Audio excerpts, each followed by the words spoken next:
offended, and she says they were both crack addicts.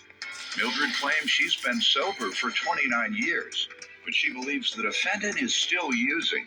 Mildred's suing because she claims the defendant busted out her window. Defendant Christy Roberts insists she's been sober for 9 months, and she believes Mildred is jealous because Christy has male friends who give her gifts. Christy's countersuing for unreturned property. All rise. This court is now in session. The Honorable Judge Greg Mathis presiding. You may now be seated. Y'all know I got to record it like this because of copyright reasons. So, y'all know I got to do it this way. Start with you. Judge Yoder, I've been knowing Miss Christy Roberts since 1980. We both were on crack cocaine together. I've been off of crack cocaine for 29 years. Good. You were on how long? I was on it for, I want to say probably about 6 years. Okay. Well, that's all. I'm off of crack. She's still on crack. How do you know she's No, still that's on a lie. crack? She's still on crack. How do you know? She called me and said, Mildred, come and get me. I'm tired of being on crack cocaine. When did she do that? She did that in July. Did you go get her? I went and got her. From where? From off the streets. She was off of Two Notch Road. So I went and picked her up, and I explained to her, you cannot live with me, but you can visit me, and I'm going to help you.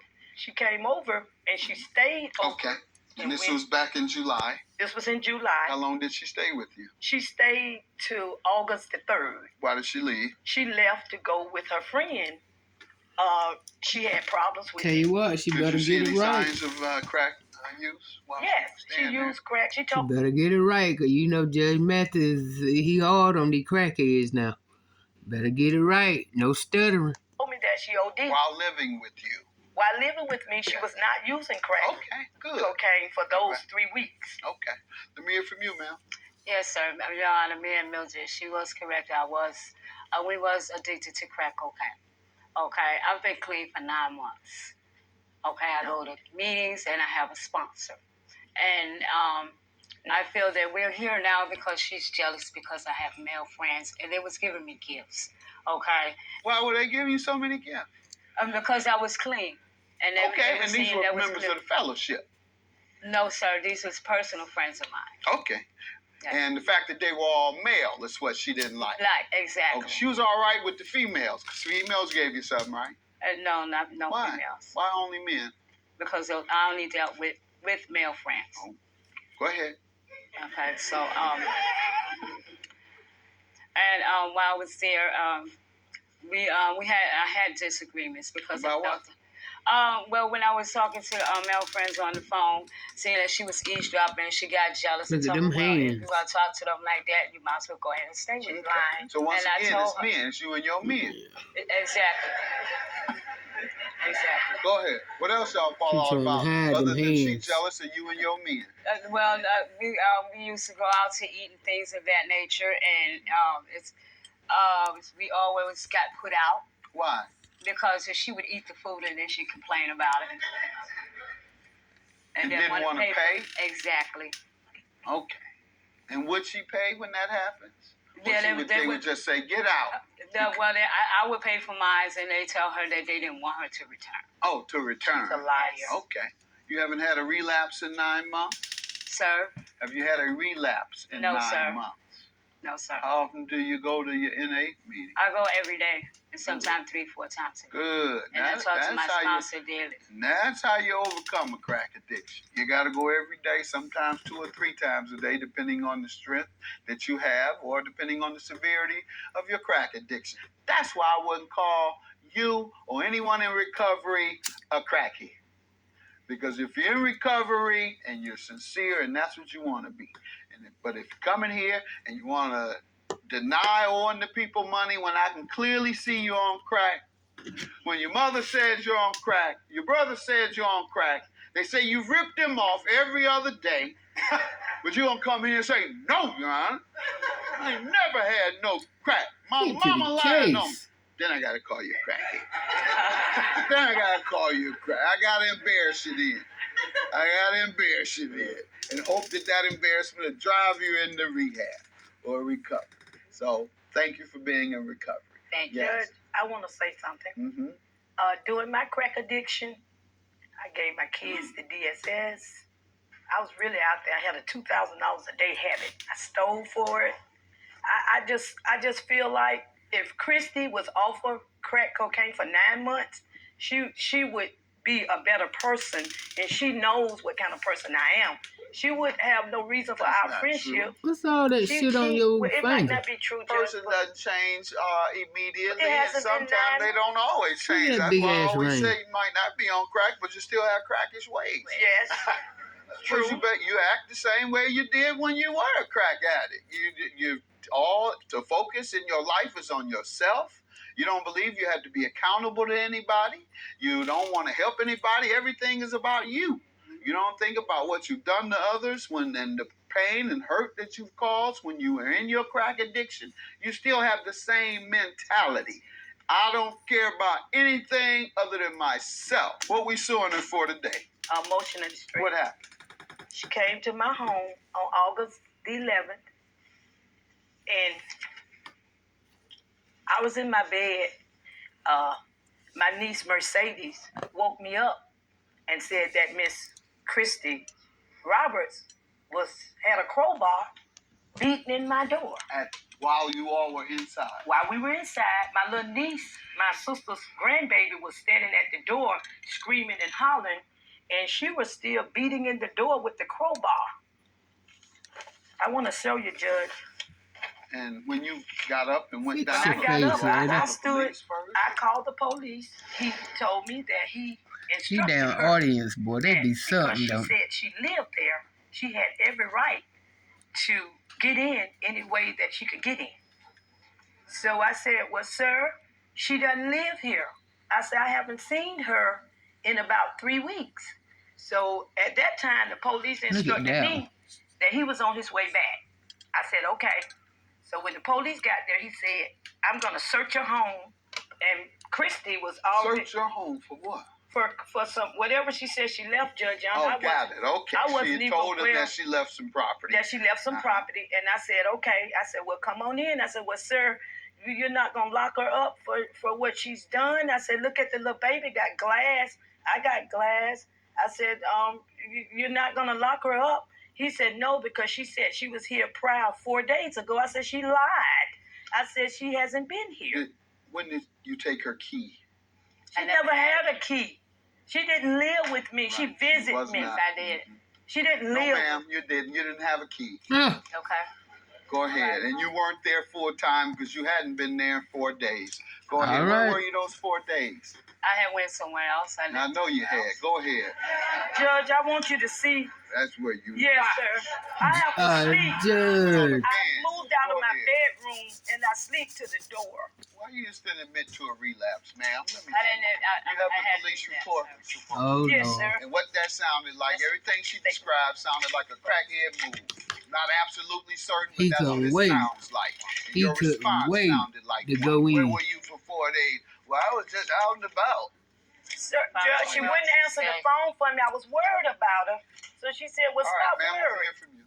Yes, sir. So I have been texting her on several occasions after I left that day to get my belongings, my clothes that I left, that I kept asking for. Let me see him, please, door. And what was the response? She would call me crackhead this, you don't live here, I don't have no belongings or anything like that.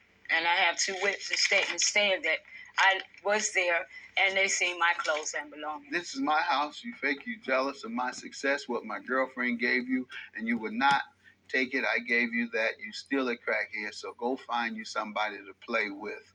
You're a crackhead, and that's what you always will be, and not welcomed to my house. Why were you so hostile about it? She kept calling me, and I kept calling her. She wouldn't answer for me. She never asked me for anything. But no, ma'am. But when she asked you, she was very clear. When she asked me what?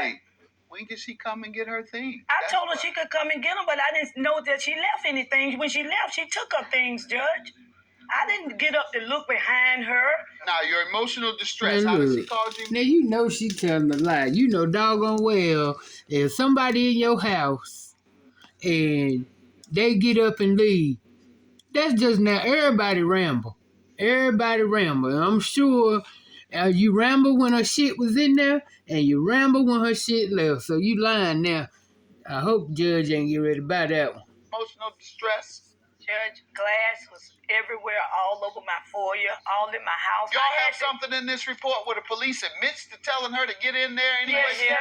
Yes, sir. All right. Well, this woman essentially obeyed law enforcement telling her what to do. But certainly, ma'am, she don't give you your stuff, you sue her. You ain't kicking the door or busting the windows. After standing at the door and attempting to make contact with individuals, I advised Roberts that if she lived there and was illegally evicted, she could do what she needed to do to gain entry. Well, first of all, evicted presumes that you were a tenant, and you weren't a tenant, ma'am. Whatever the police told you, you knew you weren't a tenant. You didn't have any keys. You were in and out of there all the time. You were not her tenant. They're saying a tenant. And so you should have known you had a responsibility to know your status when you living in somebody's house. Okay. Next, you're going to be saying, I'm the wife.